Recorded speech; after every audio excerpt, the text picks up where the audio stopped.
모기도 조심하고 빈대도 조심하셔요. 모기도 조심하시고 빈대도 조심하시고 또 떨어지는 낙엽도 조심하라고 그러잖아요. 나이가 들수록 조심하시고요.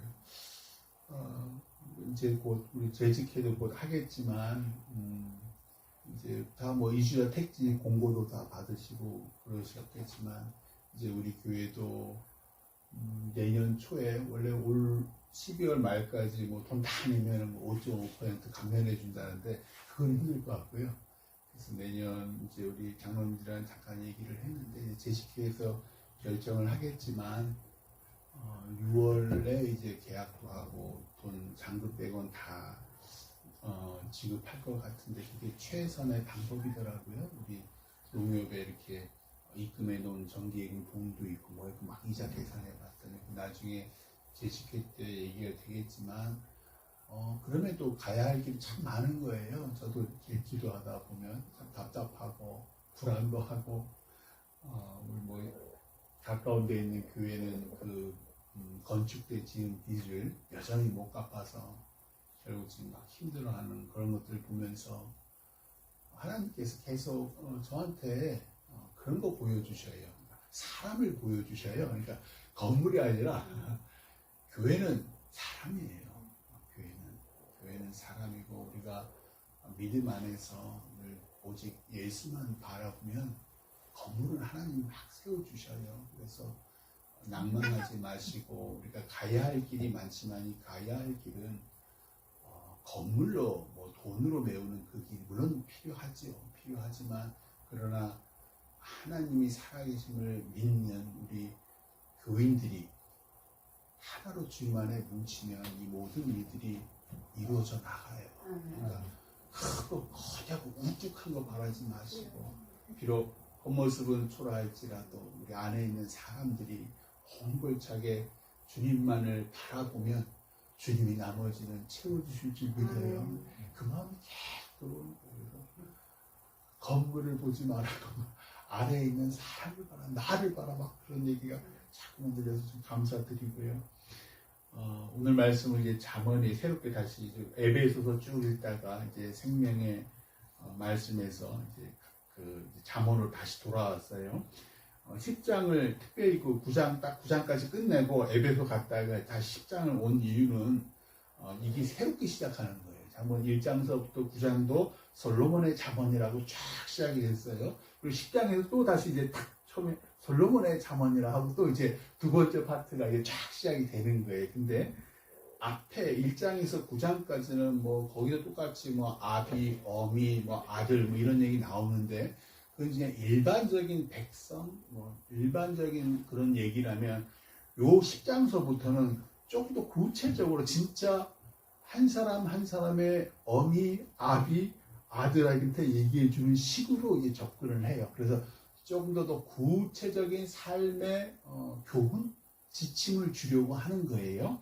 그래서 10장 첫 번째는 솔로몬의 잠언이라 그러면서 이제 시작이 되는 거예요. 그러면서 계속 두 개를 비유를 하는데 1절 보시면 지혜로운 아들은 아비를 기쁘게 하거니와 지혜로운 거는 잠언에서 누누이 얘기하는 게 하나님을 경외하는 것, 하나님을 존경하고 두려워하는 것이 지혜로운 거예요. 그래서 하나님을 두려워하고 하나님을 존경하는 사람, 이제는 성경에 맨날 아들만 얘기하니까요. 사실은 아들, 딸 다 포함하는 거죠. 그래서 지혜로운 사람은 아비, 이것도 이제 아비 또는 뭐 어미 다 부모예요. 부모님을 기쁘게 하는데 왜 그럴까? 하나님이 복의 근원이니까.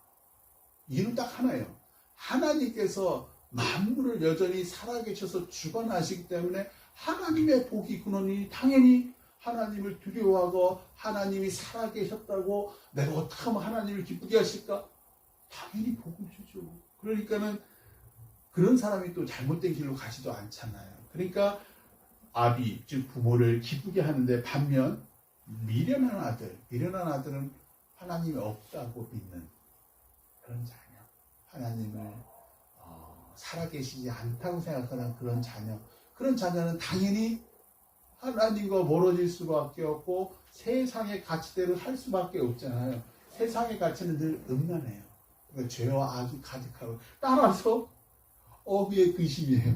얘 왜 그 좋으신 하나님 말씀대로 안 살고 왜 저기 세상에 친구들 쫓아 히야디야 맨날 돈을 쫓아서 부를 명예를 그러니까 근심인 거예요. 아이고 저 녀석 저러다 큰 코 다칠 텐데 그 얘기예요. 2절 불의의 재물은 무익하여도 공의는 죽음에서 건지느니라. 불의의 재물 즉 부정한 그러니까 원어는 정확하게 나왔어요.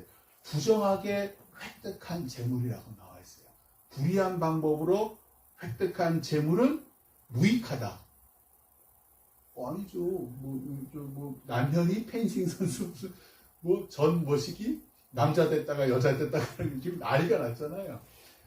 그건 사기꾼이더라고요. 그러니까 아버지도 사기꾼이었는데 그 딸도 사기꾼이 돼서 남자가 됐다 여자가 됐다 결혼도 한 3번 했고 결국은 이렇게 다 밝혀지고 오래가지 않는다. 여기 지금 무익하다라고 우리 성경은 번역을 했는데 원뜻은 그 가치가 오래가지 않는다. 지금 잠깐은 그래 너의 육신을 편안하게 하고 쾌락을 주지요. 그 돈이. 그러나 결국 그 가치는 오래가지 않고 오히려 너를 해친다는 거예요. 반면 공의는 죽음에서 건지느니라. 이게 불의의 재물과 반대편으로 공의를 얘기한 걸 보니까 합법적으로 얻은 재물, 하나님 보시기에 선하게 얻은 재물, 그 재물은 너를 죽음에서도 건진다. 공의를 또 그 공의를 여기 그 히브리 성경에는 체다카예요. 체다카. 사람으로서 지켜야 할 도덕적인 의로움. 좀 쉽게 얘기하면 또 다른 말로 하면 의리. 이렇게 되는 거예요. 그러니까 의리가 있는 사람, 의리가 있으면 가난한 사람들 그냥 못 지나치잖아요.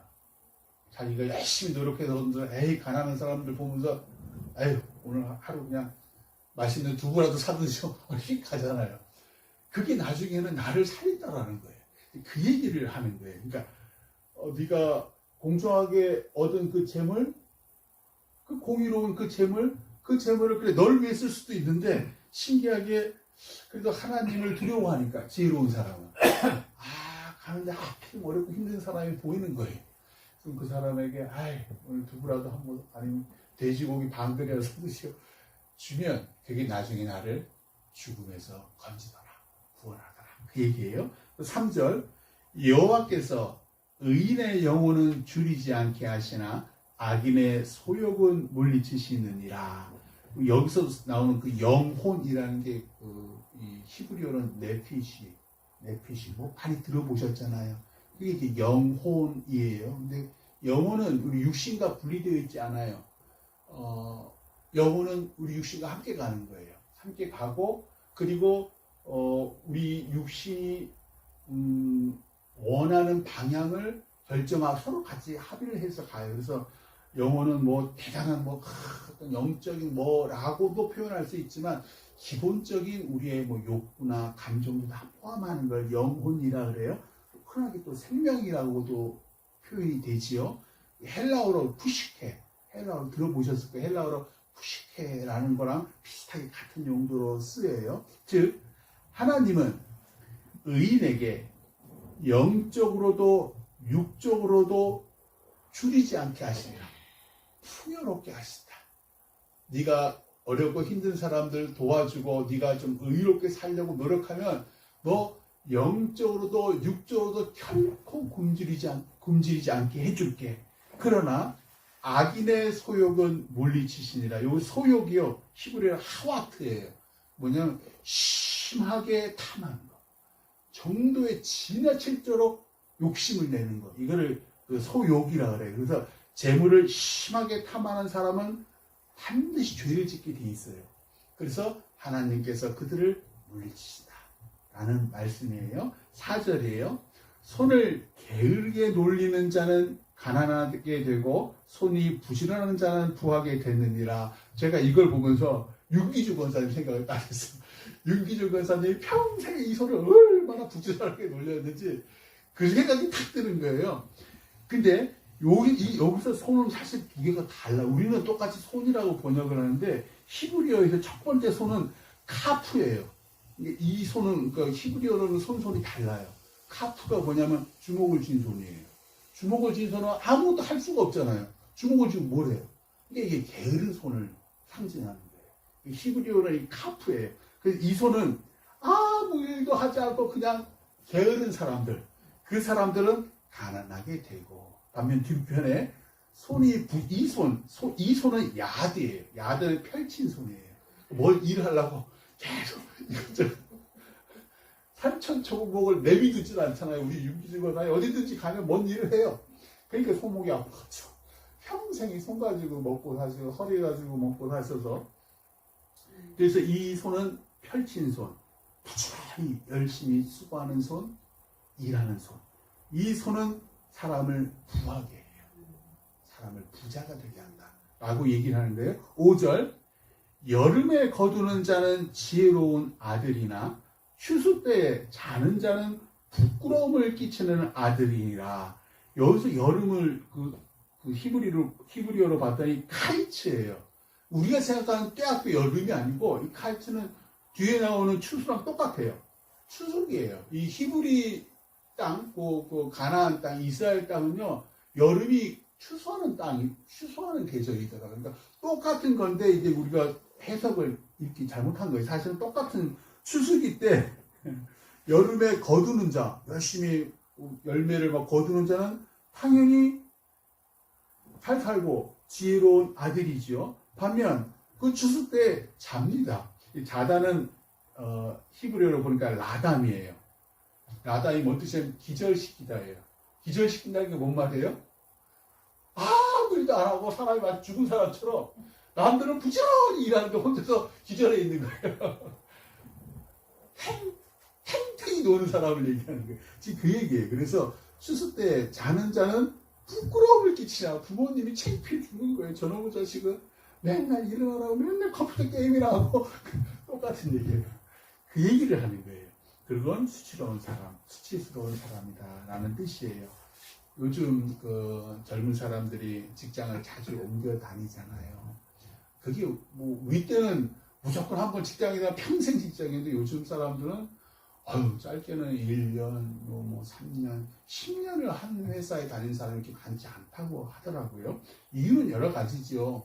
월급을 더 준다 그래서 이렇게 가는 경우도 있고, 또는 새로운 일에 도전하고 싶어서 가는 사람도 있고, 반면에 인간관계가 너무 힘들어서 도저히 이 직장에서는 정말 빼창 마를 것 같아서 죽을 것 같아서 옮기는 사람도 있고, 아니면 일이 너무 따분하거나 너무 힘들거나 그래서 또 옮기는 사람도 있고, 어떤 사람은 또 주일 성수를 못해서 직장을 옮기는 경우도 있고, 여러 가지 이유가 있는데, 오늘날 하나님의 입장에서, 하나님의 눈으로 지혜로운 사람은 어떤 사람일까? 제가 한번 오늘 말씀을 쭉 보면서, 오늘 지혜로운 자와 미련한 자잖아요. 제 생각에는 내가 이 직장이든 가정이든 하나님이시라면 이 상황에서 어떻게 하셨을까? 묻고 그 하나님이 주시는 생각으로 행하는 사람, 그 사람을 하나님께서는 지혜로운 사람이라고 축복하실 것 같아요. 얼마 전에 왜 한 성도분이 새로운 직장에 이렇게 가시게 되면서 헌금을 하셨는데, 주님께 하듯 직장을 섬기겠다고. 저 막 감동을 탁 받았어요. 왜? 요즘에 이렇게 막 옮기는 사람도 많고, 직장 알기를 그냥 월급만 주는 사람, 월급만 주는 거, 내가 돈만 많으면 절대로 직장 안 다녀. 막 이런 사람, 이런 젊은이들이 얼마나 많아요. 근데 그 성도가 주님을 섬기듯 직장을 섬기겠다. 새 직장이니까 얼마나 어려워요. 인간관계도 새롭게 해야 되고, 일도 새로운 일이고, 또 거래처도 모든 게 다 힘들 거란 말이에요. 그런데 주님을 섬기듯 그 모든 것들을 섬기겠다는 그 마음가짐이 있으면 뭐를 못 헤쳐나가겠어요. 그러니까 하나님께서 부어주시죠. 복을 막 부어주셔요. 인간관계도 보세요. 어떻게 하나님께서 인도하신 그 복을 내려주시는지. 창세기에 왜 야곱의 11번째 아들 꿈을 꾼 그 요셉 얘기가 나오잖아요. 요셉 한번 보세요. 형들한테 결국 꿈 얘기했다가 결국 노예로 팔려 나가잖아요. 그래서 애굽에 가서 제일 먼저 보디발이라는 그 군대 장관 집에서 뭐예요? 허술한 일을 해요. 처음에는 노예니까. 근데 너무 일을 주어진 일, 요셉이 똑똑하잖아요. 성격이 좀 똑똑하잖아요. 나중에 애국 총리까지 된 사람이잖아요. 그런데도 불구하고 거의 노예와 같은 일을 하는데 주인이 보니까 보디발이 보니까 주어진 일을 참 착하고 지혜롭게 하는 거예요. 하나님을 섬기는 그 허드렛 일을 하는 거예요. 처음에 뭐 했겠어요? 청소했겠죠. 그래서 오면은 뭐 말 잡아주거나 그런 거 처음에 했을 거란 말이에요. 얼마나 따분하고 맨날 허리나 쓰게 되고 쳐다나 받겠어요. 근데 그 일을 너무 하나님 섬기다 잘하는 거예요. 그러니까 야 우리 모든 재정을 네가 다 맡아라. 가정 총무를 시킨 거예요. 그러다가 왜 보디발의 아내가 왜 흑심을 품어서 결국 감옥에 누명을 쓰고 가잖아요. 근데 감옥에 가면 뭐합니까? 채찍질을 맞고 가뜩이나 이 히브리인이니까 어디 그 총구석에 온 그 다른 인종도 다른 인간이니까 얼마나 멸시를 받았겠어요. 거기서 새로운 그 얼마나 표독하고 막 칼질하고 뭐 강도 뭐 온갖 인간들이 다 모인 것 아니에요. 근데 거기서도 시키는 일에 최선을 다한 거예요. 간수들 오면 간수들이 막 이렇게 눈을 막 하면 그 사람들 무슨 근심이 있었어요? 감옥에 같이 들어오면 감빵 동기죠. 왕의 술 맡은 가는 빵 맡은 가는 무슨 일이 있어요? 또 관심을 기르는 사람을 왜? 만나는 사람마다 주어진 일마다 주님을 하나님을 섬기듯 했으니까. 그러니까 그게 나중에 결국은 뭐 꿈을 꾸고 이래가 해석하고 애굽의 총리가 되잖아요. 이게 무슨 말이지? 즉 지혜로운 사람은 자신이 주어진 삶의 자리에서 하나님 섬기듯 최선을 다하는 사람. 그러면 하나님께서 반드시 우리 인생을 책임져주신다.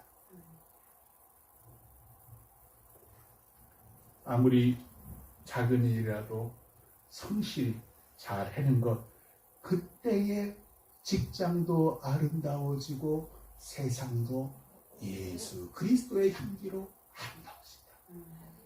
그것이 우리가 살아가는 일이고 우리가 예수 그리스도를 믿는 목적이다.